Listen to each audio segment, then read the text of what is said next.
Good morning. I'm early today. I'm in the parking lot at work. I decided to do a quick video before I go in.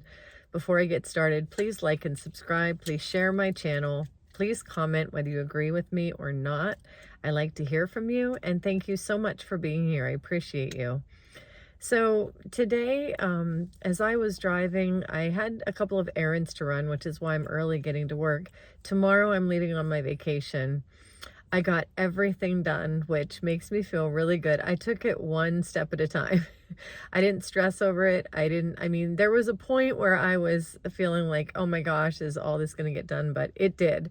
And so some things changed in our travel plans. And crazy thing is, I may not even need a passport.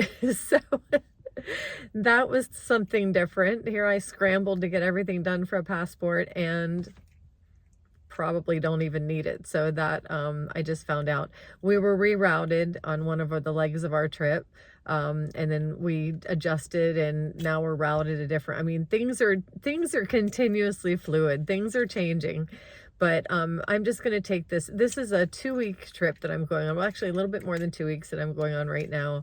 I'm really excited for this one, and just happy that I'm prepared because I started way early and got things done one at a time. But as I was running one of my errands, I was dropping some things off, and there was a lady inside waiting in line, and she was talking to the girl at the counter. And she was talking about, of all things, my favorite subject, politics. She was talking about, one administration and another administration, how she feels about certain things. And she wasn't being obnoxious in any way. She was just chatting. But it made me realize something.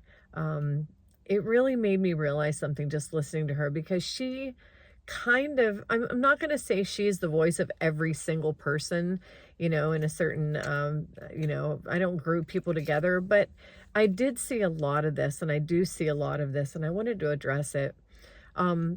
There are a lot of people out there who are willing to fight and battle and even take up arms and become violent against their fellow citizens over, yes, I could say money, comfort, but, in her conversation, it was material things. And those three things, money, comfort, and material things, people are willing to fight other people for money, comfort, and material things. In her case, she was talking about being afraid to lose things. She had been so afraid she was going to lose things. She was talking about how she lost a lot of friends along the way because they didn't understand. They didn't understand her need to keep all of her material things intact.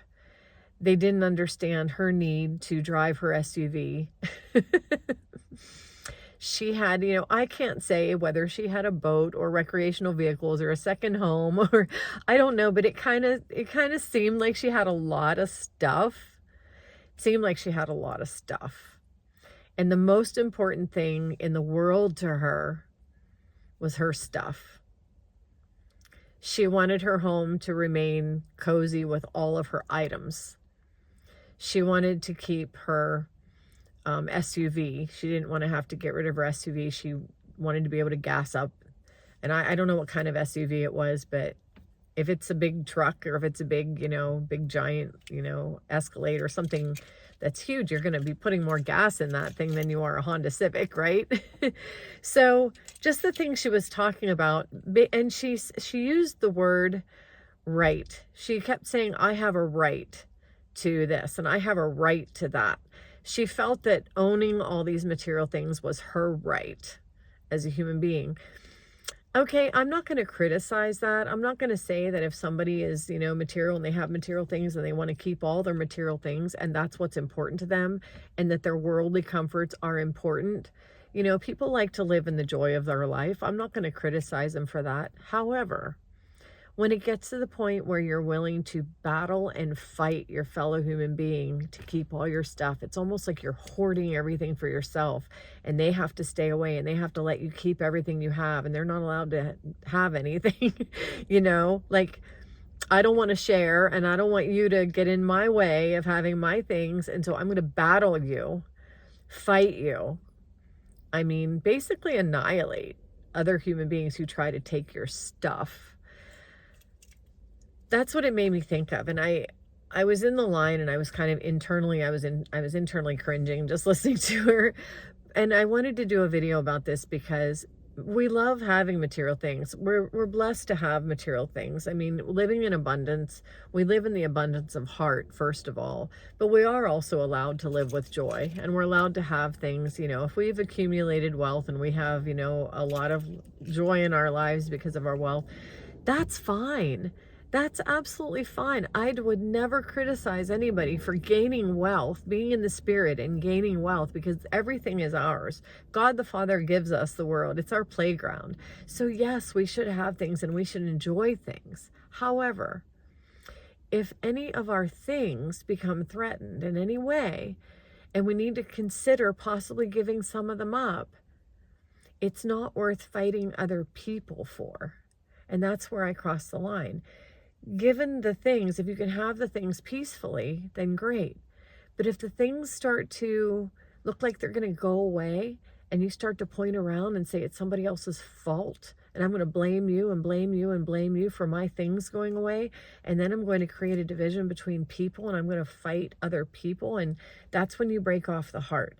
That's when you're not grateful for the things you have, and you don't understand that things can be given and things can be taken away.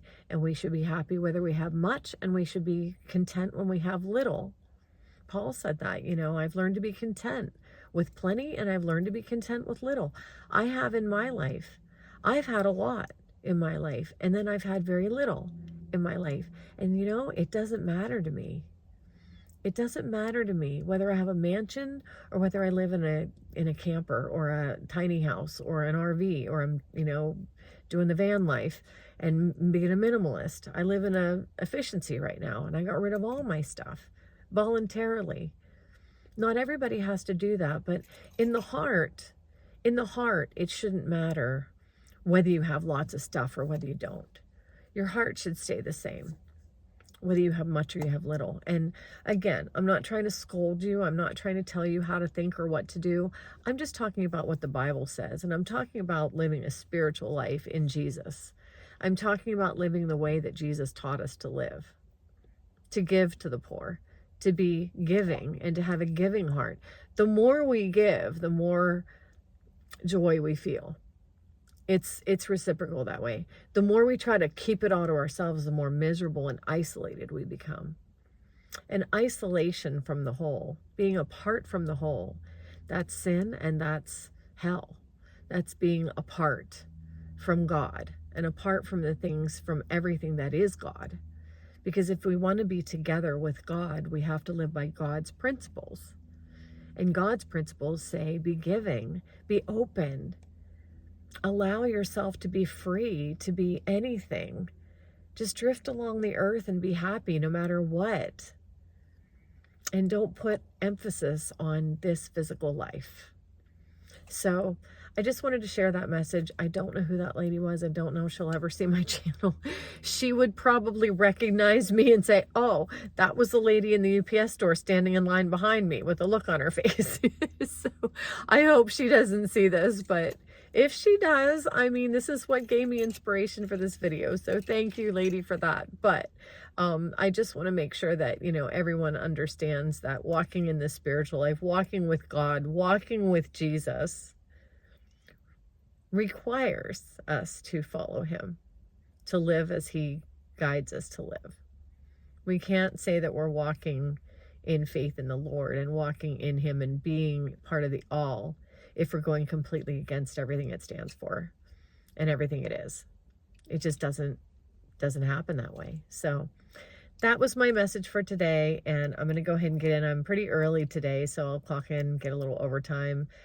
Tomorrow starts my vacation. I'm so excited. But anyway, I hope you're all having a great day, and I will see you next time.